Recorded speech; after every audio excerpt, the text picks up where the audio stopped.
à tous! Dans cette vidéo, je vous propose de vous apprendre à convertir des degrés en radians et des radians en degrés. Donc déjà, qu'est-ce que c'est que les radians? Jusqu'à présent, pendant tout votre collège et votre classe de seconde, vous avez uniquement travaillé avec des degrés. Lorsqu'on parlait d'angle, on parlait de degrés. Mais à partir de cette année, on va travailler sur ce qu'on appelle le cercle trigonométrique et toutes les mesures qu'on va indiquer sur ce cercle vont être exprimées en radians. D'où l'importance de savoir convertir les degrés en radians et inversement. Donc voilà ce à quoi ressemble le cercle trigonométrique. C'est un cercle à l'intérieur duquel on a mis un repère. Pour l'instant, faites abstraction du repère. On s'en occupera plus tard quand on va s'intéresser aux coordonnées des points images. Mais voilà la structure du cercle trigonométrique. Et on va s'intéresser aux points qu'on va pouvoir placer sur ce cercle. Donc déjà, première chose, le point de départ de votre cercle, il se situe ici. Donc ici, on est à 0. Et lorsqu'on va partir dans ce sens, on sera dans le sens positif. À l'inverse, quand vous allez aller dans ce sens, sens des aiguilles d'une montre, on sera dans le sens négatif. Et on va essayer donc de placer des mesures sur ce cercle trigonométrique en radians. Pour pouvoir faire ça, il y a une mesure principale qu'on va retenir, c'est que pi radian est égal à 180 degrés. Donc ça, c'est ce que je vais vous noter ici. Pi radian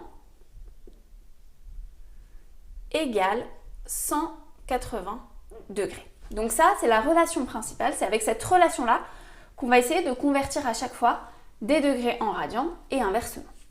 Donc si je pars de 0 et que je fais un angle de 180 degrés, donc à partir de là, on fait un angle de 180 degrés, et 180 degrés c'est un angle plat, ça veut dire que je vais arriver ici. Et bien ici, je vais pouvoir placer pi. Donc ça veut dire que là, j'ai fait la moitié d'un cercle, 180 degrés, et bien je suis à pi. Et je sais que pi radian du coup vaut 180 degrés. À partir de là, je vais pouvoir placer plein de petites valeurs. Notamment, si par exemple je vous demande 90 degrés, donc 90 degrés c'est un angle droit, ça veut dire que je vais arriver ici. Comme 180 degrés c'est pi, 90 degrés c'est la moitié, on va pouvoir dire qu'ici ça sera pi sur 2, 1 demi de pi, puisque c'est la moitié de pi. Pour pouvoir faire toutes ces petites conversions, on va faire des tableaux de proportionnalité, c'est la meilleure manière de pouvoir convertir, puisque les radians et les degrés sont proportionnels. Voyons tout de suite un petit exemple. Je vous ai mis convertir en radians les mesures suivantes, 30 degrés, 60 degrés, 120 degrés et 300 degrés. Pour ça, on va faire un petit tableau de proportionnalité en s'aidant de la relation principale que l'on a, c'est qu'on sait que 180 degrés vaut pi radian. Et on va placer les mesures qu'on cherche à trouver. Donc 30, je vais toutes vous les noter, 60, 120 et 300. Et je cherche à savoir, 30 degrés, ça vaut combien de radians? Eh bien, comme les degrés et les radians sont proportionnels, on va faire un petit produit en croix. Donc là, si je veux trouver ici les radians pour 30 degrés, je vais faire 30 fois pi divisé par 180. Donc ça, je vous le note juste pour celui-là. 30 fois pi divisé par 180. Égale, et ça donne pi sur 6. Ça, vous le faites avec votre calculatrice. De même, pour 60, on va faire 60 fois pi divisé par 180. Ça va nous donner pi sur 3. Donc ensuite, toutes ces mesures-là, on va pouvoir les placer sur notre cercle trigonométrique. Par exemple, un angle de 60 degrés, donc là on prend son rapporteur, on part de 0 et on fait un angle de 60 degrés, ça va faire à peu près ça. Et bien ici, ça veut dire qu'on a pi sur 3. Et grâce à ces petites conversions dans vos têtes, vous allez pouvoir placer des valeurs remarquables, des points images, même si vous verrez qu'au fur et à mesure, vous n'aurez plus forcément besoin de faire cette conversion. Ça va devenir assez automatique de travailler avec les radians. On continue, donc 120 fois pi divisé par 180. On va voir ce que ça nous donne avec la calculette. Ou alors vous pouvez vous dire, si 60 degrés c'est pi sur 3, comme 120 c'est le double, ça va faire 2 pi sur 3.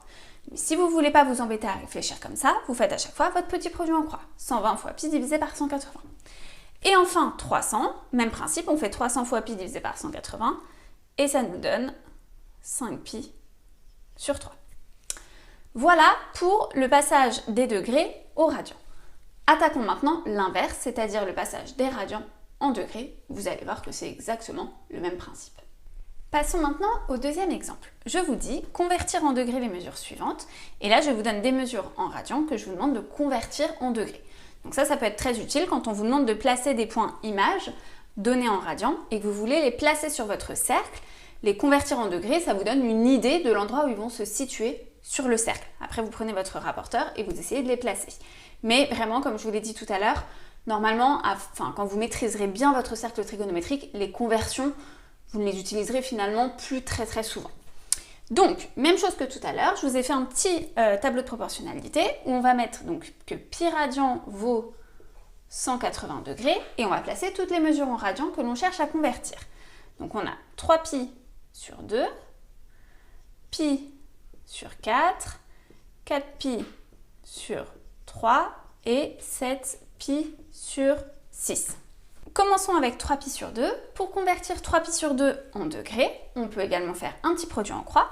3pi sur 2 fois 180 divisé par pi, ça va très bien marcher. Ou bien, comme vous savez que pi vaut 180 degrés, vous pouvez juste remplacer votre pi dans 3pi sur 2 par 180 degrés. Donc ça fait 3 fois 180 divisé par 2. Et ça nous donne 270. De même pour pi sur 4, soit on fait le produit en croix, soit on se dit que comme pi vaut 180, ça fait 180 divisé par 4, ce qui donne 45 degrés. Pour 4pi sur 3, même principe, donc 4pi sur 3 fois 180 divisé par pi, ou je remplace juste pi par 180, et ça nous donne 240 degrés. Et enfin, le dernier, 7pi sur 6, je fais 7pi sur 6 fois 180 divisé par pi, ou je remplace pi par 180, et au final, je vais trouver 210 degrés. Et voilà, en convertissant des radians en degrés, ça vous aide vraiment à placer des points images sur le cercle trigonométrique, au début du chapitre en tout cas. Et vous verrez que par la suite, on va apprendre certaines valeurs remarquables qui vont nous aider à placer plein de points images sur le cercle trigonométrique. Je vous invite d'ailleurs à aller regarder ces vidéos lorsque vous vous attaquerez à cette notion. J'espère que les conversions sont claires pour vous. N'hésitez pas à me poser toutes vos questions en commentaire si vous en avez, à regarder mes autres vidéos qui traitent de la trigonométrie, et je vous dis à bientôt les loulous!